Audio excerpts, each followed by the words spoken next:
Hey, everybody, and welcome to The Savvy Entrepreneur, the podcast that is for entrepreneurs by entrepreneurs. I'm excited to be your host. My name is Michelle Burkhart. I'm with thesavvymind.com. And today we're actually talking with Larry Beyer from Recruiting Plus LLC, recruiting for restaurants across the country. So I'm excited to hear what's going on in that world, especially with this influx of COVID crazy. So, Larry, welcome to the show. Oh, thank you. Glad to We be here. we were talking, I really do think sometimes we should start recording before we start recording because we have some of the the greatest conversations before everyone else is kind of tuned in.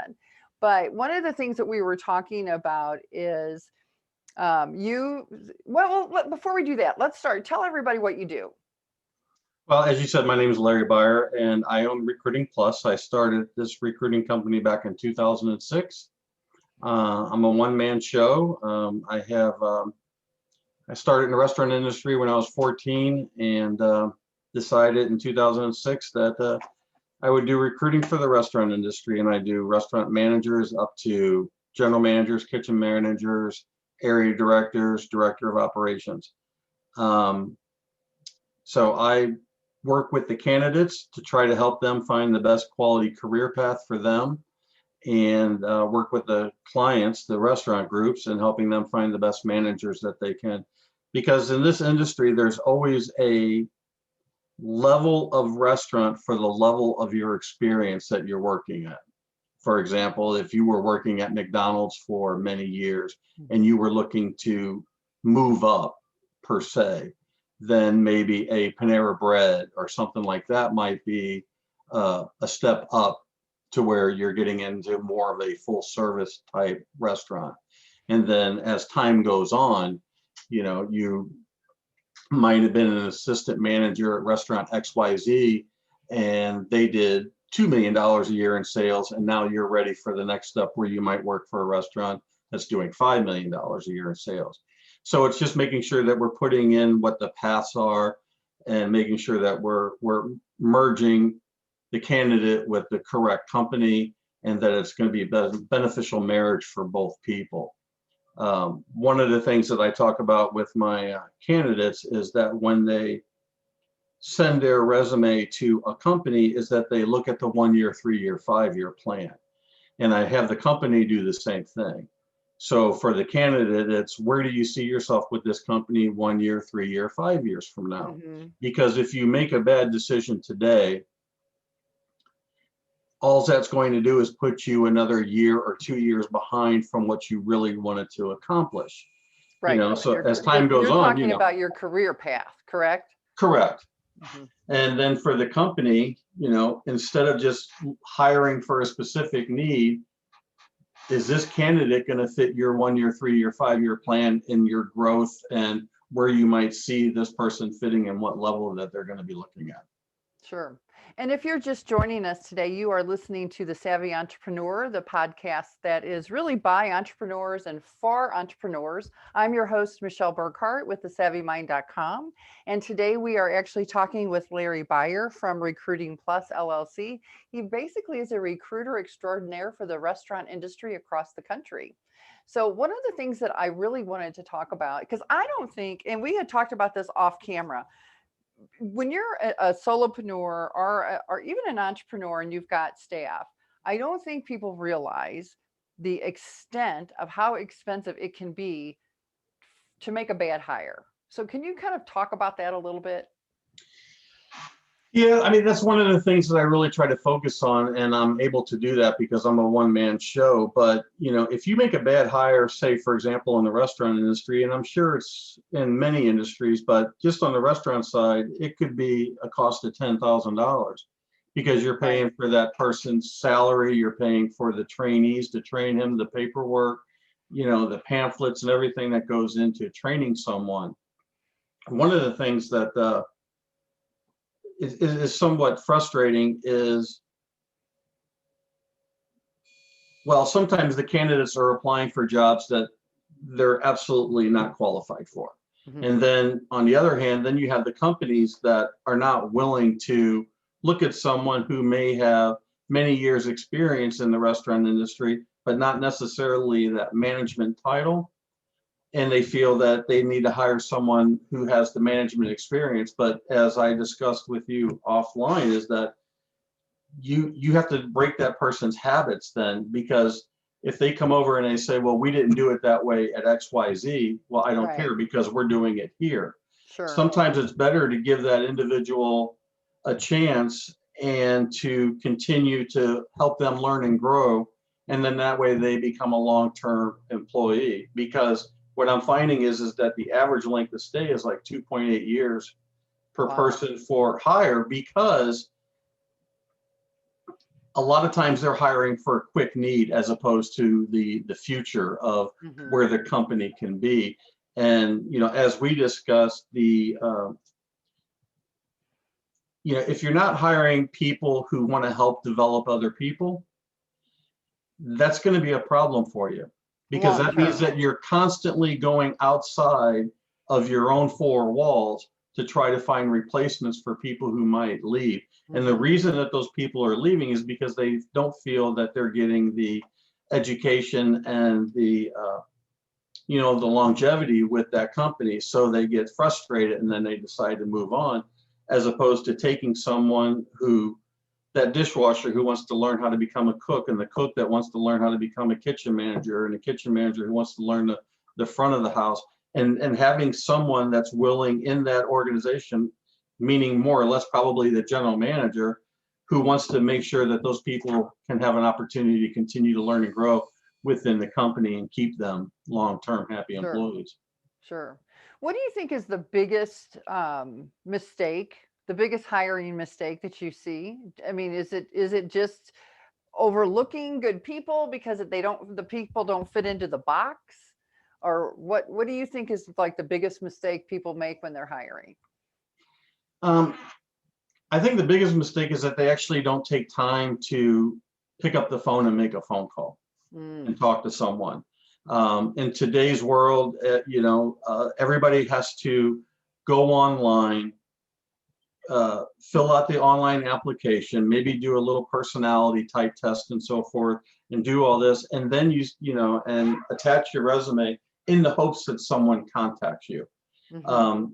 I have a lot of people that say, look, I sent my resume. If my experience doesn't intrigue you enough, I'm not going to spend 3 hours of my time filling out all your online craziness just for you to never look at it, Well, or, and or can and contact me. and when you've got good solid candidates, can you blame them for that? When they can just go down the street to someone else, to a different organization, and they can have a conversation with somebody. So, I mean, I don't know that I blame them in that situation. No, I don't blame them either. I mean, and that's one of the reasons, you know, if you're a good recruiter and you take the time to talk to your candidates and learn what their goals are and what their family life is and what they're trying to accomplish, if you can get a hold of a good recruiter, they can help you bypass all of that Oh, if I they're see. working with good quality companies. And I think that, maybe there should be some more recruiters out there. But then again, there's a lot of recruiters I know that, don't take the time of day to get to know they're just pushing bodies to see what works. But companies do miss out on a lot of good quality people just based on their hiring practices and the way they try to find the candidates, Sure. because they're making them go through too many hoops before they even get looked at or considered. Right, right. I get that. And maybe if they just flip-flop those things a little bit, I mean, it might be something as simple as that, just shifting that, I mean, who knows what would work, but sometimes you have to try something. You have to start somewhere, making a change somewhere. Well, to be honest, I think that the companies that are moving away from having more and more human resources. Hmm. I mean, because I think that's the key. You really need to have a good human resource group that wants to take the time to try to find the best quality people that they can get, and take the time to pick up the phone and make those phone calls and at least talk to someone. I mean, not everybody that I contact is going to be someone that I can place, But, I try my best that if they actually sent me their resume, I'm going to try to reach out to them just so they know that, someone physically saw their material. Right. Yes, I have something for you, or no, it's not a fit. It only takes a minute. So the communication part is what's really missing and lacking in the interaction when it comes to hiring people. Well, and I don't think that is not just very a specific problem for the real estate or for the restaurant industry. I think that's any business has that. I mean, and again, we talked about, you're only as successful as your processes. Mhm. And for the smaller entrepreneur who is, maybe it's one person, maybe they have two or three people, again, you're still talking about your systems, and I think HR is definitely a system, or it Correct. could be a system, and it would, if you had a good solid HR process, it would be a good solid system for you to grow with. Well, I think a lot of companies also forget that the people that you hire today is going to be your success of tomorrow. So That's a if you're good not point. going to take the time to really know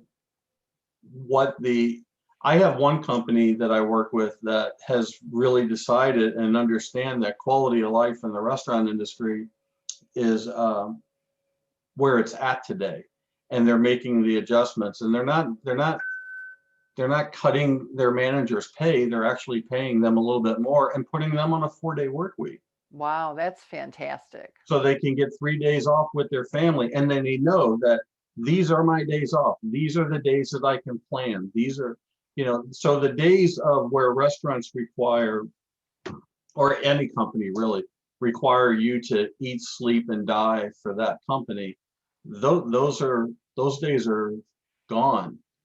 People want a quality of life. They want to know that they're appreciated, and they want to go in. Now, having said that, the accountability has picked up. If I'm going to give you 4-day work week and a better quality of life, when you come in, you need to be extremely productive. Sure. Well, and And have. again, that's a give and take, and that's fair. I believe Correct. that's fair. So if you're just joining us today, you're listening to The Savvy Entrepreneur, which is the podcast that's for entrepreneurs and by entrepreneurs. And I'm your host, Michelle Burkhart with thesavvymind.com.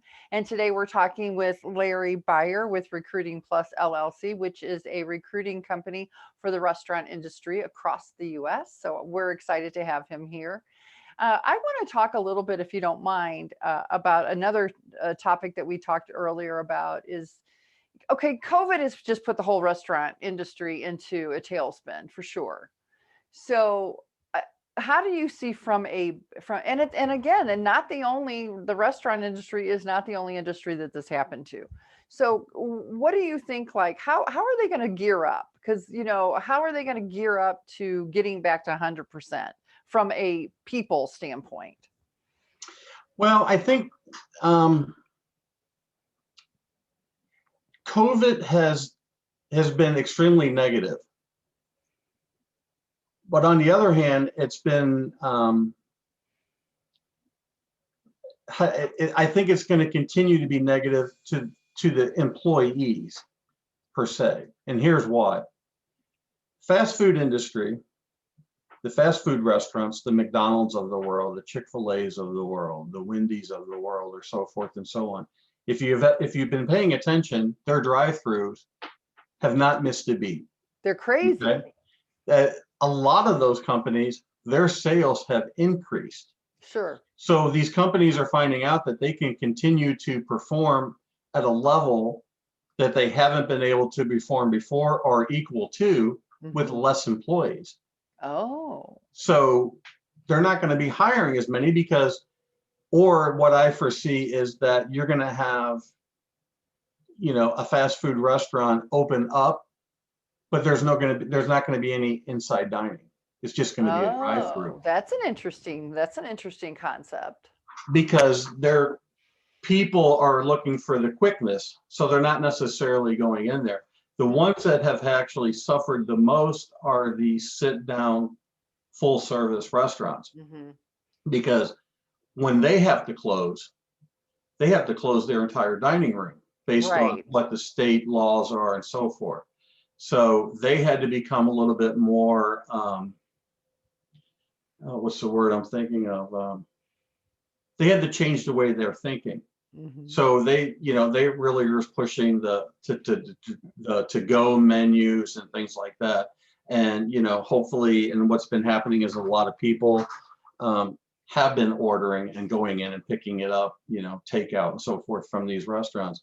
Um, but they're really going to have to focus on quality service. Hmm. Okay, so the service level of the restaurant industries, I think, are for the full service restaurant, that should pick up and increase and be better. Because if someone is going to come inside their restaurant, even though you can only have 50% capacity, Right. and they're taking that chance, they better get good quality service. And that's what, a lot of the companies that I know that are looking at is how they're going to do that. So, but I think COVID is really going to change the way restaurants overall continue to move forward, because they're not going to need as many people. And then the people that are in the restaurant industry are going to struggle because there's going to be the demand's going to be so high for them to find a job, and the companies are going to take more and more time to be more scrupulous about who they hire. So you don't think that they're going to be caught with their pants down, so to speak? Because now, like today they're at 50% capacity. Tomorrow they could be at 75%, but they don't have staff to fill 75%. So you don't feel like they're going to be caught like in the rears, so to speak? Well, they will if they weren't taking care of their people in the first place. So Mm, there are some restaurants that have done the right thing by their employees and you know have helped them out during these rough mhm. times, and they're not going to have a difficulty getting those hourly employees to come back. You know, it's going to cost them a lot of money in the get-go, though, because they're going to have to, probably retrain some people and Sure. do all that. Um, Do you think there's going to be a mass exodus of people from that industry? there slowly and surely has been over the last 10, 15 years. Oh, really? Yes, I mean, yeah, like I said, I started in the restaurant industry. I was 14, and even though I'm not in the day-to-day operations, Hmm. I'm still part of that industry. Right. Okay, there's those are becoming few and few uh, and less. I mean, they're so trying to find the good quality, and that's where going back to um, human resources and taking the time to actually talk to the people. I think that they're going to have to get back to that if they really want to get good quality, long lasting people. And they have to stop just looking at the people who want to jump from one restaurant to another restaurant, thinking that the grass is going to be greener somewhere else. Going back to what we talked about before was the 1 year, 3 year, 5 year. Right. I love that idea, really. And I think that's a good standard. That's good operating practice for all companies, I mean, no matter what industry you're in. Oh, absolutely. Because Absolutely. when you're hiring somebody, uh, I mean, and I think when you really look at it from both sides, from the employee and the employer, I mean, I think both sides should actually look at that 1, 3, 5 year plan and see if that's going to fit. I just think that's a great idea, honestly. Yeah, it's well, and I know I understand that I'm trying to help promote Recruiting Plus, but overall, in all industries, if you look at what COVID has done, a lot of companies are able to see that they can do a good majority of business with less people, Hmm. and the way they handle customer service and the way they do things is going to be completely different. Like in realistic terms, snow days for kids are going to be non-existent because now all the school districts know how to do virtual learning. So, Right. I mean, so all these different things are going to be learned and things are going to change. We probably really won't know. Um, Now, see, I have to say one thing about that, though. I think from a from a consumer's perspective, what I feel like I've noticed is that I think customer service has gone down, and they've used the excuse that, oh, due to COVID, we've blah, blah, blah, blah, blah. But, they've had a year now. These Mhm. companies have had, and it's been a year, right? I mean, we're right at about a year. So they've had a year to pivot, to revamp, to restructure, get the resources in place. And I think, to your point, I think they're doing without, they're just not going to put out the money. And everybody's going to recoup that money somehow. And I think the consumer is going to be on the bad end of that stick as far as the kind of service they get. That's just my personal opinion from what I've noticed as a consumer. No, I agree to you, but to go back to your one of your last questions was, at the end of the day, I think the restaurant industry will stay strong and will survive, just based on the fact that hardly anybody cooks anymore. I Well, mean, that's true. we are a society of I want what I want and I want it now. And so there's always gonna be those needs. Now, how, who survives realistically, I think are gonna be the ones that provide that customer service that you're talking about. Hmm. Back in 2008, when we had that Right. big burp, there were a lot of restaurants that decided that they needed to cut because they thought, but what they didn't understand is that if Larry Byer is at home and I'm just working and I'm struggling to make my ends meet because of what's going on in the economy, and I'm able to scrounge up $40 to take my family out to dinner, and I get really bad service, I'm not coming back That's because true. you did not take care of me when I had my opportunity to finally go out to eat. And so those companies that said, we are not going to cut people, we're not going to coupon, we're going to give the best quality service that we can to our customers, when they do that, those are the ones that are continuing to strive and grow and are able to get some of the best quality individuals. Hmm. So, as a good friend of That's mine once interesting. told me, you cannot save your way to prosperity. That's true. You know, That's really interesting because the same principle applies to other industries as it relates to marketing. Because during that time, and again, that 2007, 2008 time period, when all these companies were cutting back and they were cutting their marketing budgets, well, the people that really excelled were those people that kept marketing because people are looking for services. Someone's still looking for service, whatever, whenever, correct. right? So not only are they out there marketing when the person that has the money is spending the money, so that's one thing, but then it's like they're still kind of like in the flow. There's no curve, there's no ramp up for them when the economy changes, so they're already ahead of the game. When the economy rebounds, it is so indicative. What's going on in the restaurant industry is applicable across the board. It's just a tweak, really. Well, yeah, I mean, if you remember, the restaurant industry or the food service, hospitality, however you want to categorize it, is the second largest employer in the country next Yeah, I to the didn't realize government. that. I did not Yeah. know that. So, the way the restaurants go is kind of the way the economy goes.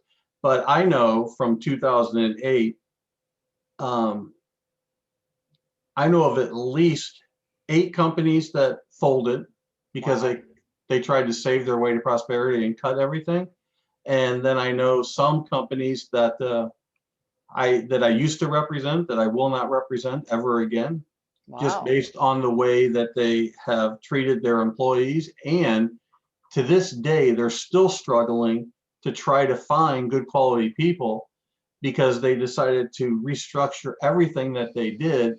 And if you walk into their establishments, they're half of what they used to be as far Yeah. as cleanliness and things like that. So, the companies that said, hey, and not just in the restaurant industry, but as you said, across the board, we're gonna take care of our Yeah. customers.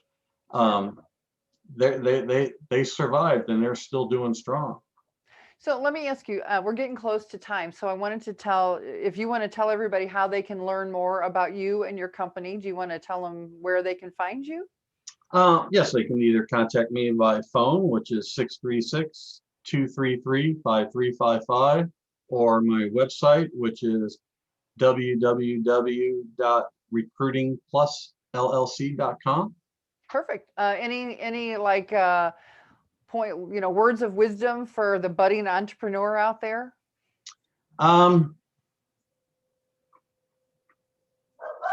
Take care of your customers. I like it. I Take like care it. of your customers. Yep. They're going to be the ones that are there with you in the long haul, in good times and bad. And if you're not taking care of them, you're going to give them a reason to leave.